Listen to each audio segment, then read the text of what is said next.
Last Tuesday, Leo wanted to say one English sentence. I ate too much pasta. He didn't say it.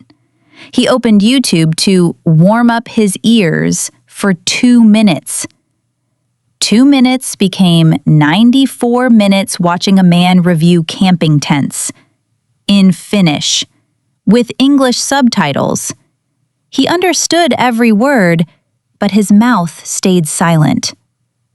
Today, we're going to find out why that happens and how to finally make your mouth move.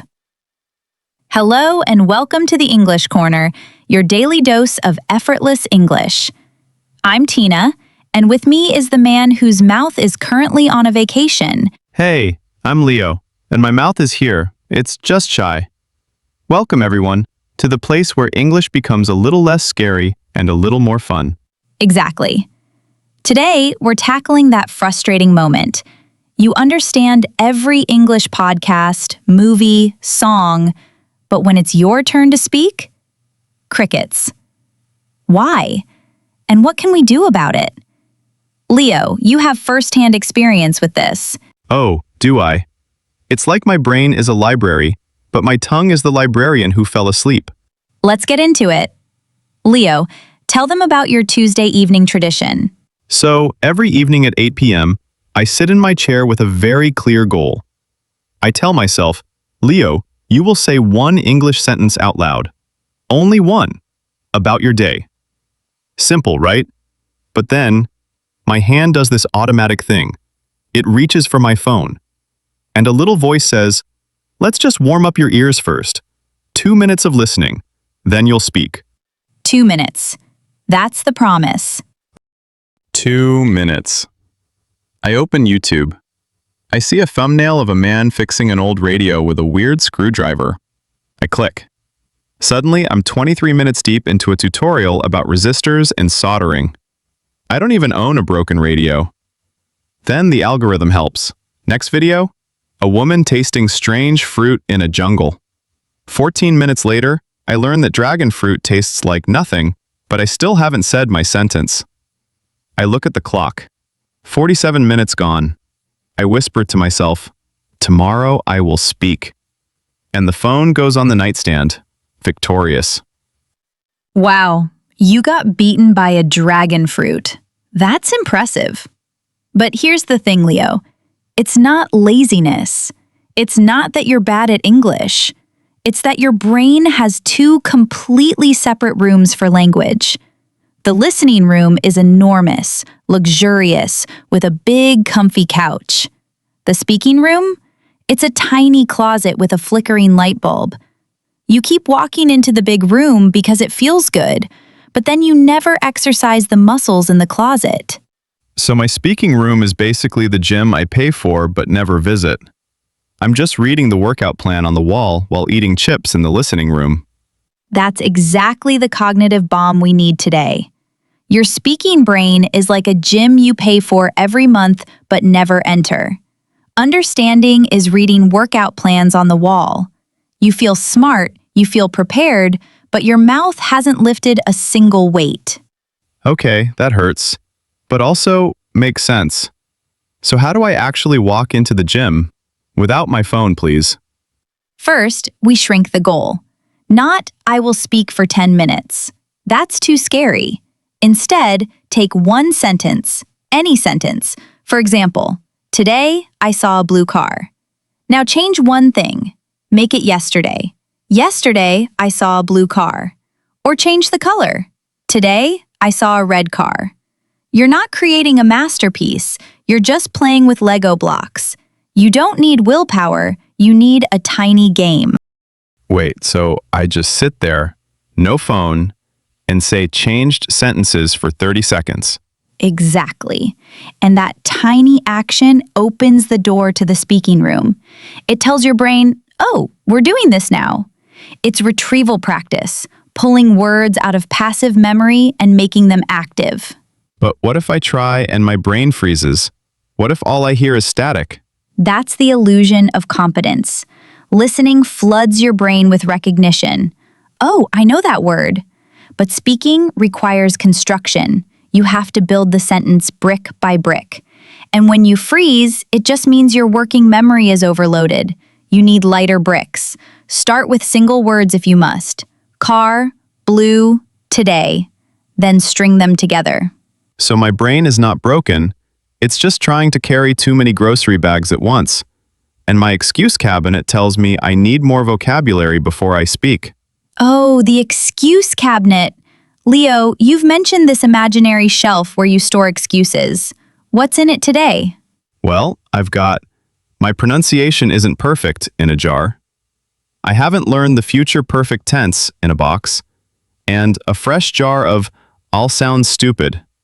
But the cabinet key, I think I dropped it behind the fridge magnets. Your fridge magnet collection from every English-speaking country. Yes, I know. You have Sydney, London, Cape Town, but you've never actually spoken to anyone from those places. The magnets don't help you speak. They just decorate your excuse cabinet. Let's leave the cabinet locked. Instead, let's actually do a speaking exercise right now. Everybody listening, and you, Leo. I'll say a sentence, and you change it. Fine, give me something simple, please. She likes to read books in the morning. Okay, he liked to read magazines last night. Did I do it? You changed the person, tense, and object. That's the sentence swap. Your speaking room just did a push-up. Now imagine doing that for 1 minute every day. No phone, no dragon fruit, just you and a sentence. But what about my lucky green pen? I use it to write English diary entries, but I never read them aloud because the pen doesn't translate to mouth magic. Do I need to speak my diary? Yes, read one sentence aloud.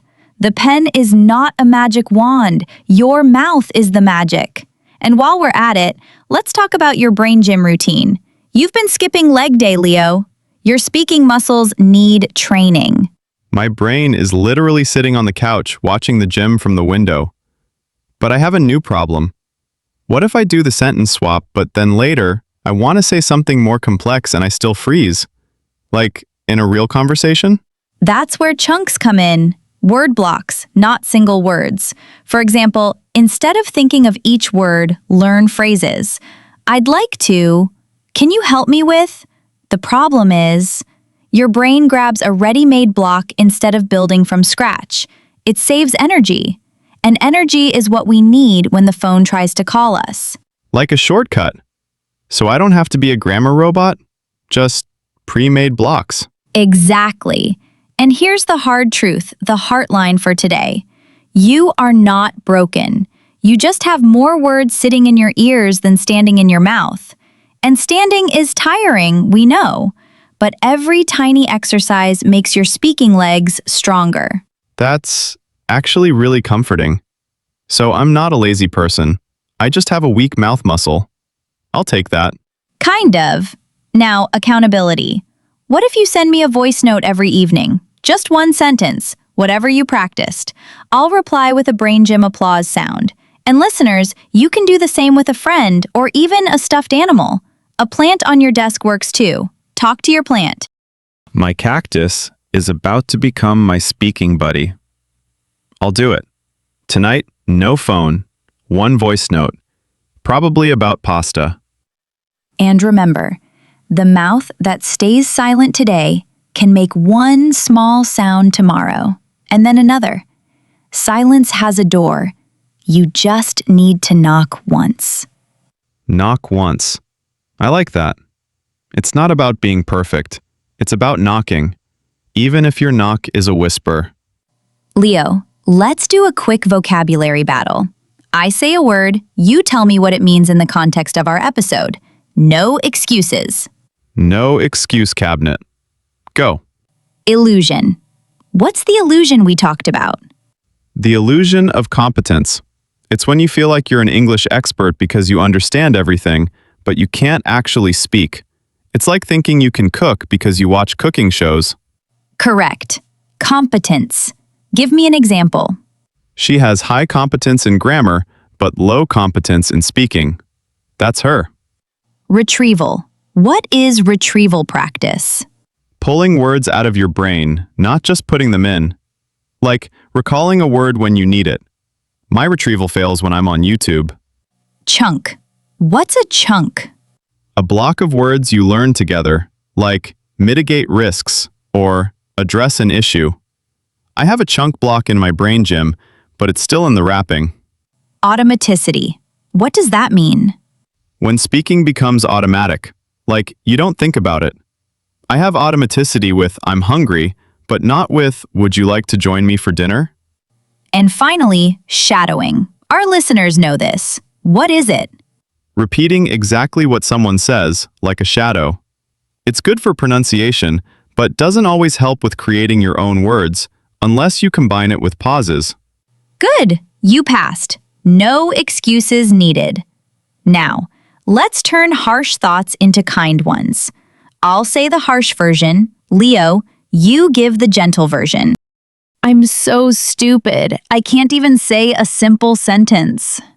My speaking brain is just a little out of shape, and I'm working on it. I understand everything, but I'm useless in conversations. My listening skills are great. Now I'm building my speaking muscles. I'll never speak English fluently. I'm at the start of my speaking journey, and every small step counts. Why can't I just talk normally? I'm learning to talk in a new way, and that takes practice. Wow, Leo, you're kinder to yourself now. The brain gym coach is helping, and my excuse cabinet is officially taped shut, for now. That's all for today, friends. Before you go, we want to know, what do you open on your phone when you should be speaking English? Tell us your sneaky app, maybe YouTube, maybe a game, maybe a shopping site. We'll share the funniest ones in the next episode. Comment below. And remember, the mouth that stays silent today can make one small sound tomorrow. Knock once. See you next time on the English Corner, your daily dose of effortless English. Bye! Bye.